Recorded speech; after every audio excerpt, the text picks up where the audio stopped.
네, 주안의 만나 3월 9일 목요일 묵상을 함께 나누도록 하겠습니다. 오늘 말씀은 마태복음 18장 11절에서 20절까지의 말씀으로요. 7번을 70번까지라도 용서하라 라고 하는 제목으로 함께 묵상을 나누도록 하겠습니다. 오늘 본문에서는 용서를 묻는 베드로에게 무한대 용서를 명하시는 예수님의 말씀을 이렇게 드러내고 있습니다. 베드로가 예수님께 묻는 이 질문, 우리가 잘 알고 있는 질문이죠. 우리가 얼마나 용서를 해야 합니까? 7번까지 할까요? 라고 하는 묻는 질문과 그리고 예수님의 이에 대한 답은 우리들에게 큰 부담을 줍니다. 그리고 질문을 낳게 되어요. 7번을 70번까지라도 용서하라고 하시는, 거의 무한대 용서를 하라고 하시는 이 예수님 말씀 과연 어떤 의미인가?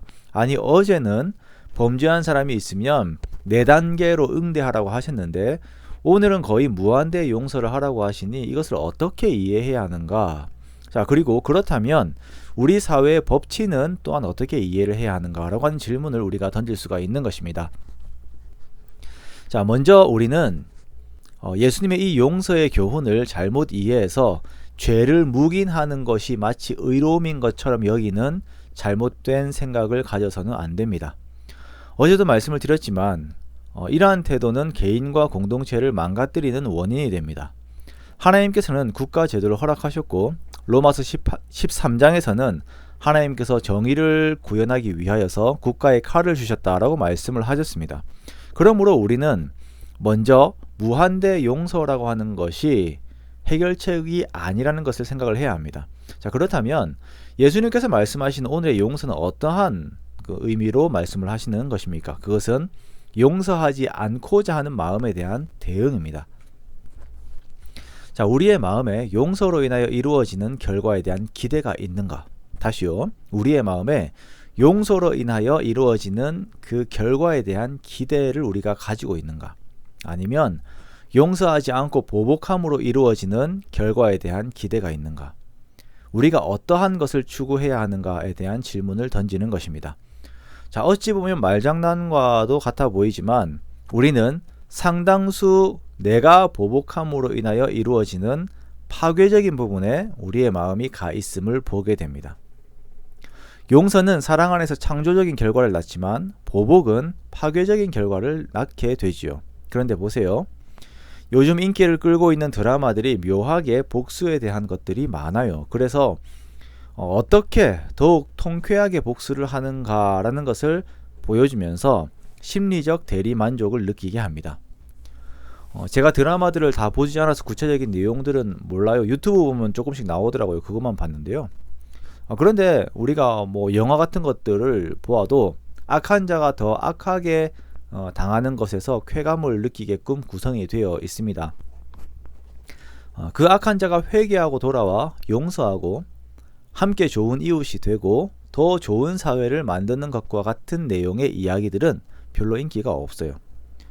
요즘 학폭에 대한 이슈들도 많이 있습니다. 저는 이러한 사람들이 과거를 회심하고 정말 자기를 부인하고 낮은 자리에서 살아가는 모습을 보여주면 좋겠다라고 생각을 합니다. 그리고 그러한 진정한 회개와 함께 사람들의 용서와 회복이 그들의 관계 가운데 있기를 바라요. 그러한 진정한 용서와 관계의 회복들이 주님 안에서 이루어지는 것을 우리가 계속 소망해야 하는 것이죠. 예수님께서는 우리가 용서가 있는 삶을 바라는 것을 말씀을 하시기 위하여서 우리가 어떻게 용서받았는지를 기억하라라고 하십니다. 우리가 어떻게 하나님께 용서를 받았는가? 우리는 1만 달란트를 빚진 자였죠. 우리가 얼마를 용서를 받았든지 그 금액이 중요한 것이 아니라 하나님께서는 용서를 통하여서, 큰 용서를 통하여서 우리의 삶이 어떠한 삶이 되기를 원하셨는지 그 사랑의 비전을 함께 보라고 우리에게 말씀을 하시는 것입니다. 우리가 이러한 하나님의 마음을 안다면 또한 100데나리온 빚진 자를 용서함으로 인하여 그의 삶 또한 사랑 안에서 더욱 나은 복된 삶이 되는 것을 우리가 함께 생각하기를 바라시는 것입니다. 그러므로 우리가 단순히 용서라고 하는 그 행위가 아니라 용서 이후에 주어지는 아름다운 삶을 사랑 안에서 계속 그려 나아가야 하는 것입니다. 사랑하는 성도 여러분, 용서는 선으로 악을 이기는 가장 큰 힘입니다. 하나님께서는 용서라는 무기로 악이 힘을 쓰지 못하기를 원하십니다.